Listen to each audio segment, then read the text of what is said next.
বন্ধুরা কেমন আছো সবাই? আশা করি সবাই ভালোই আছো। আজকে একটা নতুন রেসিপি নিয়ে আসছি আমি। তোমরা সবাই তো খেতে ভালোবাসো পাঁপড় তরকারি, তো আমি আমার স্টাইলে আজকে বানিয়েছি পাঁপড় তরকারিটা কমপ্লিটলি নিরামিষ।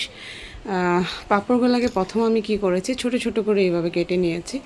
আর এই পাঁপড় তরকারিটাতে আমি আলু দিয়ে বানাবো। আর মানে অনেকের সমস্যা, আলু খেতে পছন্দ নাও করতে পারে, তো ওরা স্কোয়াশ বা চাল কুমড়া বা পেঁপে দিয়েও তরকারিটা বানানো যায়। তবে আমি আজকে আলু দিয়ে তরকারিটা বানাবো। চলো, সবার প্রথমে আমি পাঁপড়গুলোকে এইভাবে ছোট ছোট করে কেটে নিয়েছি, দেখো। তারপর আলু দুটো আমি ছোট ছোট করে এই সাইজে কেটে নিয়েছি, দেখো। সব কিছু প্রথমে আমি রেডি করে নিচ্ছি, তাহলে আমার রান্নাটা করতে সুবিধা হবে।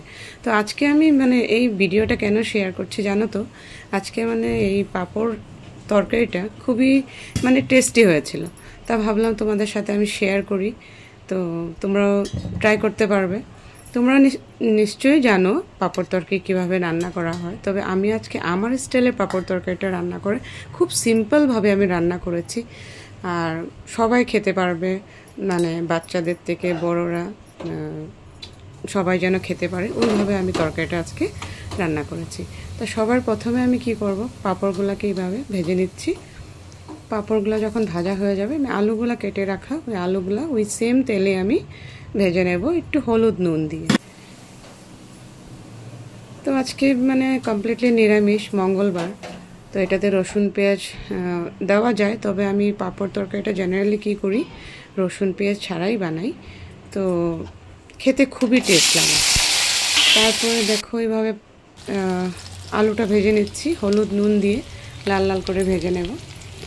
তো কি হয়, পাঁপড় তরকারিটা নিরামিষের দিন হয় যে কি খাবো একটা কি বানাবো, এরকম একটা কিছু টেনশন হয়। তো নিরামিষ অন্য দিন কিন্তু এত টেনশন হয় না, মাছ মাংস ডিম থাকেই, তবে নিরামিষের দিন কি একটা মেইন আইটেম হবে এরকম একটা টেনশন থাকে। তারপর দেখো আলুগুলা ভেজে নেওয়ার পরে আমি ফোড়ন দিয়ে দিলাম তেজপাতা, গোটা জিরে, দালচিনি, লং, এলাচ দিয়ে এইভাবে আমি পেস্টটা যে বানিয়েছিলাম, পেস্টটা আমি এইভাবে, দেখো পেস্টটাতে কিন্তু টমেটো, কাঁচা লঙ্কা দিয়েছি, আদা দিয়েছি, এলাচ, লং, দালচিনি দিয়ে একটা পেস্ট করে নিয়েছি, যেহেতু নিরামিষ। তারপর দেখো আলুগুলাকে এইভাবে এড করে নিলাম, ভাজা আলুগুলাকে। তারপরে আলুগুলাকে খুব সুন্দর করে ভেজে তারপর আমি একটু ঝোলের জন্য একটু জল এড করে দিলাম, একটু হালকা গরম জল। তো তারপরে আমি একটু কর্নফ্লোর দিয়ে দিয়েছি, ঝোলটা যেন একটু ঘন হয়ে যায়। কি হয়, পাঁপড় তরকারিটা কি হয়, জেনারেলি পাঁপড়গুলো না জলগুলো খেয়ে নেয়, তো তারপরে কি হয় জলটা শুকিয়ে যায়, গ্রেভি থাকে না। তো এই জন্য আমি একটু জল দিয়ে কর্নফ্লোর একটু দিয়ে দিয়েছি। আর রান্না করতে করতে জানোই তো আমার খিদা পেয়ে গেছে, তরকারিটা দেখে, কালারটা দেখে আমি ভাত বেড়ে নিয়েছি আমার জন্য, ভাবলাম একটু খেয়ে নিই। তো দেখো এইভাবে ভাতটা বেড়ে নিয়েছি, কালারটা কি দারুণ হয়েছে না দেখতে। দেখো আমার স্টাইলের কিন্তু পাঁপড় তরকারিটা রান্না হয়েছে। আর তোমাদের যদি দেখে ভালো লেগেছে, তোমরা নিশ্চয়ই ট্রাই করবে, আশা করি ভালোই লাগবে তরকারিটা। আমার তো কিন্তু খুবই ভালো লেগেছে। আমি বানাচ্ছি এটা কিন্তু কমপ্লিটলি নিরামিষ থালি, দেখো।